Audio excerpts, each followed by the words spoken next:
وارد کارپوشه میشیم. وقتی که صفحه باز شد پایین صفحه ورود به پرونده رو میزنیم.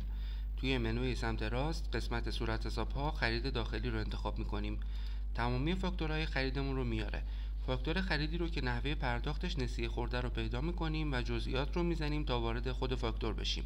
اسکرول رو میکشیم پایین تا برسیم به جدول پرداخت. بالا سمت چپ جدول پرداخت گزینه ثبت اطلاعیه پرداخت نسیه رو کلیک میکنیم.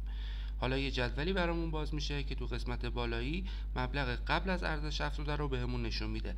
نکته اینجا اینه که مبلغی که میخواید در قسمت پرداخت وارد کنید باید مبلغ قبل از ارزش افزوده باشه که بعد از وارد کردن این مبلغ قسمت پایین باکس که مبلغی رو داخلش وارد کردین مالیات محاسبه میشه و میتونید جمع بعد از ارزش افزوده رو هم ببینید. البته تو همون باکس قسمت پایین باید تاریخ و روش پرداخت رو هم مشخص کنیم. حالا روش پرداخت میتونه هر کدوم از این گزینه ها باشه. بعدش ثبت اطلاعیه پرداخت رو میزنیم. فقط یادتون باشه که این خرید زمانی تو اعتبار شما محاسبه میشه که طرف مقابل هم این اعلامیه پرداخت رو تایید بکنه.